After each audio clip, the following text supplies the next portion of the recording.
اور ان سے مخاطب ہو کر بولی، خبردار اس کے خلاف کوئی بات کی تو اگر وہ قیمت نہ دینے آیا تو مجھ سے لے لینا، میں ضمانت دیتی ہوں۔ انہوں نے کہا کہ اچھا تو اسے جانتی ہے؟ کہا واللہ میں بھی نہیں جانتی۔ تو کہا پھر ضمانت کیسے دے رہی ہے؟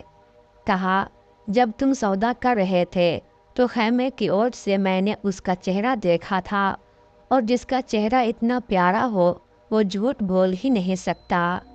ابھی یہ باتیں ہو ہی رہی تھیں کہ اتنے میں حضور صلی اللہ علیہ وآلہ وسلم کے غلام آ گئے۔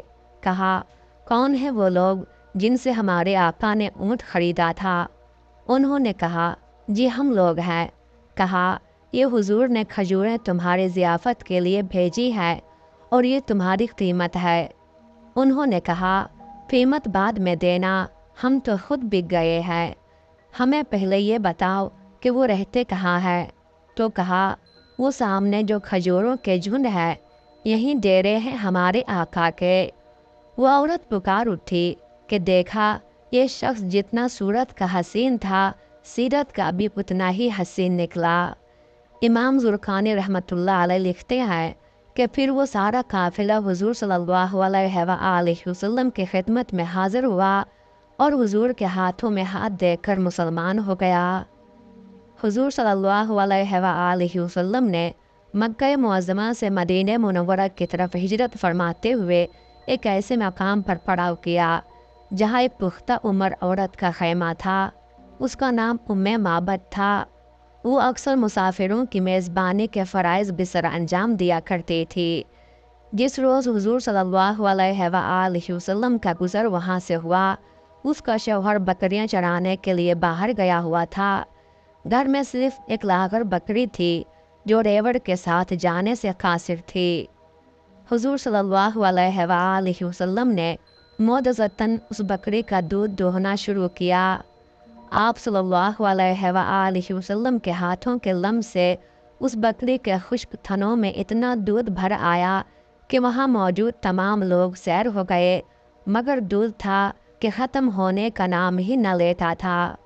ام معبد کا شوہر بکریاں چرانے کے بعد واپس آیا تو گھر میں دودھ سے لبالب برتن دیکھ کر دنگ رہ گیا اور ام معبد سے پوچھا یہ دودھ کہاں سے آیا؟ انہوں نے جواب دیا ایک شخص کی برکت کا نتیجہ ہے جو ابھی ادھر سے گزرا ہے۔ انہوں نے تعجب سے سوال کیا وہ ایسا کون بابرکت شخص ہے، ذرا اس کے بارے میں کچھ بیان تو کرو۔ اس موقع پر ام معبد نے تاجدار کائنات صلی اللہ علیہ وآلہ وسلم کے اوصاف بیان کرتے ہوئے فرمایا میں نے ایک ایسا شخص دیکھا جس کا حسن نمایاں اور چہرہ نہایت حشاش بشاش اور خوبصورت تھا اور اخلاق اچھے تھے۔ نہ رنگ کی زیادہ سفیدی انہیں مایوب بنا رہی تھی اور نہ گردن اور سر کا پتلا ہونا ان میں نقص پیدا کر رہا تھا۔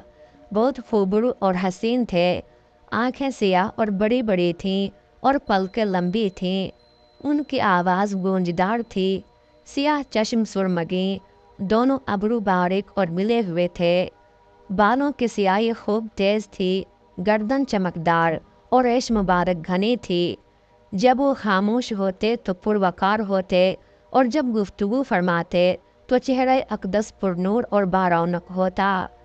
گفتگو گویا موتیوں کی لڑی جس سے موتی جھڑ رہے ہوتے، گفتگو واضح ہوتی، نہ بے فائدہ ہوتی نہ بیہودہ، دور سے دیکھنے پر سب سے زیادہ باروب اور جمیل نظر آتے اور قریب سے دیکھیں تو سب سے زیادہ خوبرو، شیریں گفتار اور حسین دکھائی دیتے۔ قد درمیانہ تھا، نہ اتنا طویل کہ آنکھوں کو برا لگے اور نہ اتنا پست کہ آنکھیں معیوب جانے۔ آپ صلی اللہ علیہ وآلہ وسلم دو شاخوں کے درمیان ایک شاخ تھے جو خوب سرسبز و شاداب اور قداور ہو، ان کے ساتھ ہی ان کے گرد حلقہ بنائے ہوئے تھے۔ جب آپ صلی اللہ علیہ وآلہ وسلم کچھ فرماتے تو وہ ہمہ تنگوش ہو کر غور سے سنتے، اور اگر آپ صلی اللہ علیہ وآلہ وسلم حکم دیتے تو وہ فوراً اسے بجا لاتے۔ سب آپ صلی اللہ علیہ وآلہ وسلم کے خادم تھے اور آپ صلی اللہ علیہ وآلہ وسلم نہ ترشرو تھے اور نہ ہی آپ صلی اللہ علیہ وآلہ وسلم کے فرمان کی مخالفت کی جاتی۔ ابو معبد بولے، خدا کی قسم، یہ شخص وہی قریشی معلوم ہوتے ہیں جن کا ذکر میں مکہ میں سن چکا ہوں۔ میں ارادہ کر چکا ہوں کہ ان کے صحبت کا شرف حاصل کروں۔ اگر کوئی ذریعہ میسر آیا تو ضرور ان کی خدمت اقدس میں حاضری دوں گا۔ یہ عرب کی ایک دیہاتی خاتون کا انداز بیان ہے جس میں نبی کریم صلی اللہ علیہ وآلہ وسلم کے حلیہ مبارک اور سراپا کی تصویر کشی کی گئی ہے۔